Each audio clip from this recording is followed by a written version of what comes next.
आप जाइए यहाँ से। अशोक नहीं, आप जाइए।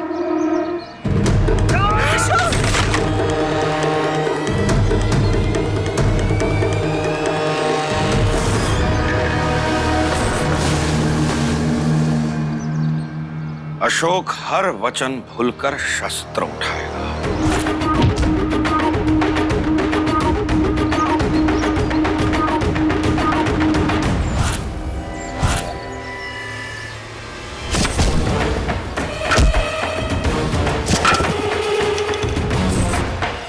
जिसने स्वयं को सदैव हिंसा से दूर रखा, वो आज अहिंसा का परित्याग करेगा।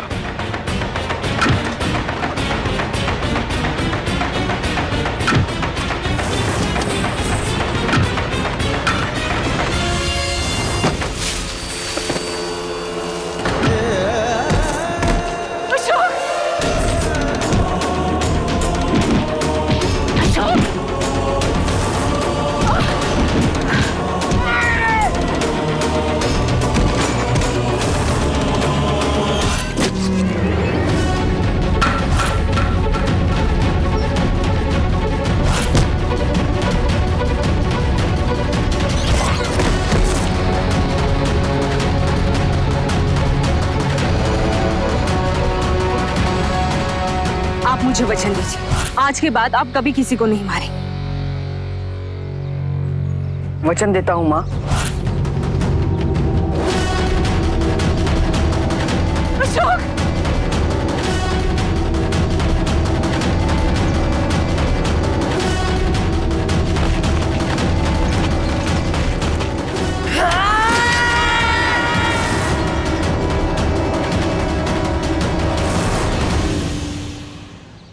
इस क्षणिक विजय के पश्चात अशोक के मन में भय अवश्य उत्पन्न होगा, और वो ही भय उसे अपनी माता के विरुद्ध जाने पर विवश कर देगा। मैं ऐसा नहीं करना चाहता था, किंतु देवी धर्मा ने मेरे समक्ष और कोई विकल्प नहीं छोड़ा। अशोक! अशोक, आप ठीक तो है ना? कहीं लगी तो नहीं आपको? आप ठीक है ना? क्या कुछ सहकर आपने हिंसा नहीं की? मुझे दिया हुआ वचन निभाया आपने? किंतु अब और नहीं माँ, अब और नहीं। आज मुझे आभास हुआ है कि अहिंसा के पथ पे चल के मैंने आत्म सुरक्षा भी नहीं सीखी। मैं इतना सक्षम नहीं कि आवश्यकता पड़ने पे आपकी सुरक्षा कर सकूं। मैं भयभीत था माँ, भयभीत था। आज मेरा आत्मविश्वास खंडित हो गया है। आपने मेरी रक्षा की पुत्र? की? तो ये क्या है? क्या है ये?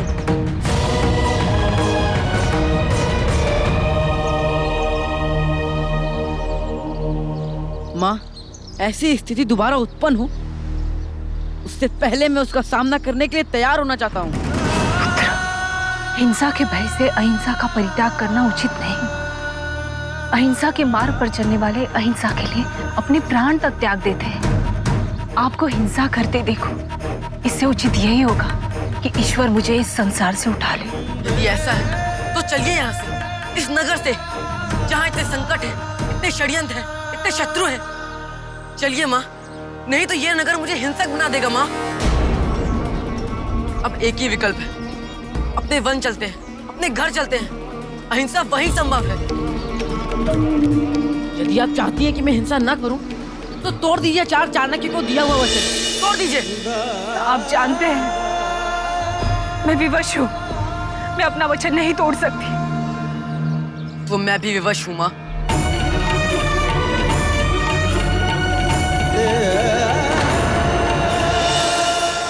यदि आपके लिए आपका वचन महत्वपूर्ण है, तो मेरे लिए भी आपकी सुरक्षा इससे कई अधिक महत्वपूर्ण है।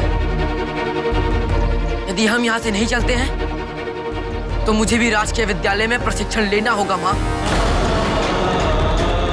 आपकी सुरक्षा के लिए आपके आदर्शों की बलि चढ़ानी पड़ी तो मैं चढ़ा दूंगा माँ। मैं अहिंसा को अपनाकर आपको खोने के लिए बिल्कुल तैयार नहीं हूं मां, बिल्कुल नहीं।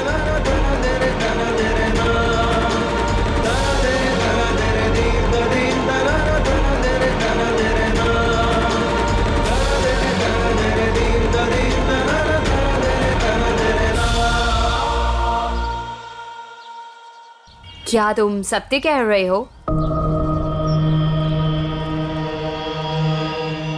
जो इतने दिनों से सम्राट का उपचार कर रही हैं, वही अशोक की माँ है। उन्हीं के कारण अशोक ने राजकीय विद्यालय जाने से मना कर दिया था। तुम यहाँ क्या कर रहे हो? जी वो जो सम्राट का उपचार कर रही हैं, उन्होंने जब मेरा उपचार किया था तो उन्होंने कहा था कि मैं मीठे का सेवन ना करूं, इसीलिए उनसे अनुमति लेने आया था। मैंने उसको देखा था माँ के साथ बात करते हुए। क्या अब मैं स्वतंत्र हो जाऊंगा राजमाता? आज से तुम स्वतंत्र हो।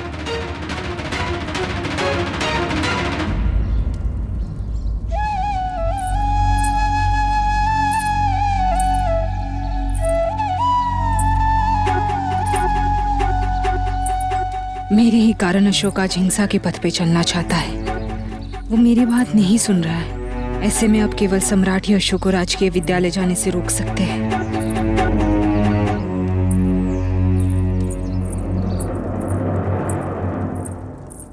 सुना तुमने? अशोक ने राजकीय विद्यालय जाने का निर्णय ले लिया है। भगत के अत्यंत सामर्थ्यवान सेना नायक बनने की यात्रा आरंभ हो गई है।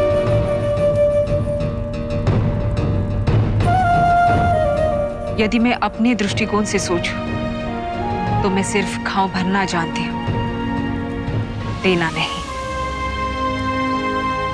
और अशोक अस्त्र उठाकर सबकी सुरक्षा सुनिश्चित करेगा और किसी को भी घाव नहीं मिलेगा।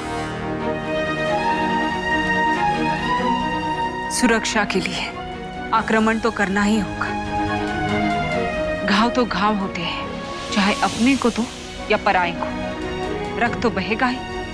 आप ऐसा क्यों सोच रही हैं कि युद्ध कला सीख के मैं राक्षस में परिवर्तित हो जाऊंगा और निर्दोष व्यक्तियों की हत्या करने लगूंगा? सत्य कह रहा है अशोक। हिंसा किसे पसंद होती है, किंतु जब वही विकल्प समक्ष है तो करनी ही पड़ती है। हिंसा सबसे सरल विकल्प है सम्राट, और हिंसा व्यक्ति में शक्तिशाली बनने का भ्रम निर्माण करती है। किंतु शक्तिशाली वो होता है जिसमें क्षमा करने की क्षमता होती है, जीवन लेने की नहीं, जीवदान देने की क्षमता होती है। किंतु जब शत्रु आक्रमण करता है तो युद्ध करना ही पड़ता है, स्वयं के लिए नहीं, प्रजा की सुरक्षा के लिए। अहिंसा से राज्य नहीं चलते, अहिंसा से शत्रु पर विजय प्राप्ति नहीं होती। मैंने सोचा था कि अशोक सिद्ध करेगा कि मानवता का भविष्य अगर है तो वो केवल अहिंसा में। मैं आप दोनों को आश्वस्त करता हूं कि मैं अपनी युद्ध कौशलता, अपनी शक्तियों से, अपने अधिकार, अपनी शिक्षा का कभी भी दुरुपयोग नहीं करूंगा। मैं अपने उत्तरदायी के प्रति सदैव जागरूक रहूंगा। आप लोगों को मुझसे जो भी अपेक्षा है, मैं उनका सम्मान करते कर्तव्य का पालन करने का संपूर्ण प्रयास करूंगा। अशोक, कल से तुम राजकीय विद्यालय में प्रशिक्षण प्रारंभ करोगे।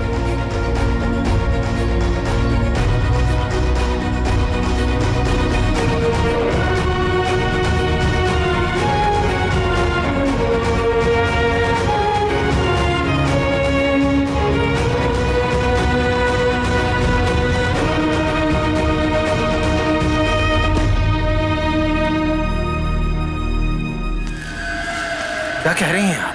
हम भी ऐसे ही स्तब्ध रह गए थे। वो शोभितरंगी, वो है प्रथम सीढ़ी तुम्हारे सिंहासन तक पहुंचने की। अशोक की माँ, अशोक की कमजोरी और अशोक चाणक्य की कमजोरी। यदि उसकी माँ को कुछ भी हुआ तो वो पागल हो जाएगा और चाणक्य से उसका मतभेद निश्चित है, क्योंकि वो चाणक्य को ही दोष देगा अपनी माँ की मृत्यु का।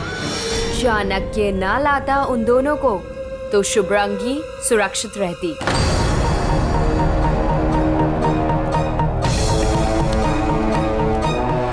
समझ रहे हो ना ये खेल जस्टिन?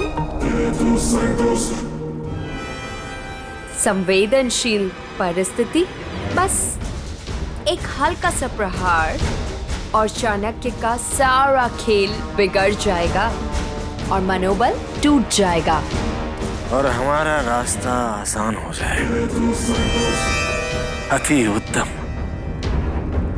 किंतु ये होगा कैसे?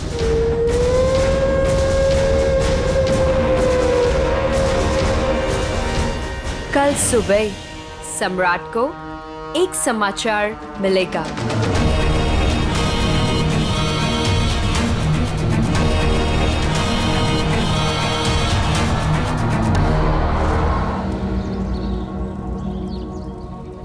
महाराज, वो नरभक्षी बाघ है, अचानक पता नहीं कहां से आ गया है। सारे गांव वाले डरे हुए हैं, कुछ कीजिए ना।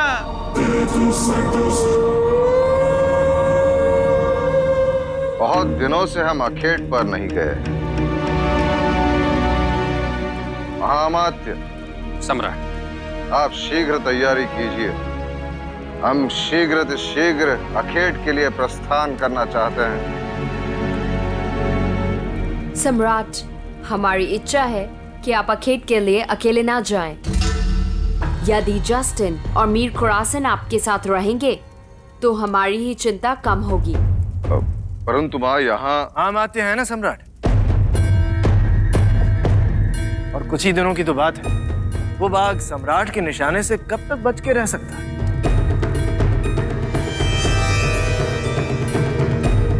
उचित है। महामात्य जी सम्राट। आप यहाँ का कार्यभार संभालें। जो आज्ञा सम्राट। यदि कोई भी आवश्यकता हो तो आचार्य चाणक्य से परामर्श लें। अवश्य सम्राट, मैं आपकी यात्रा का प्रबंध करवाता हूं।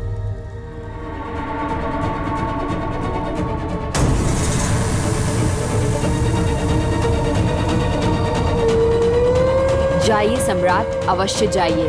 और इस शिकार के साथ मैं और 2 शिकार करूंगी।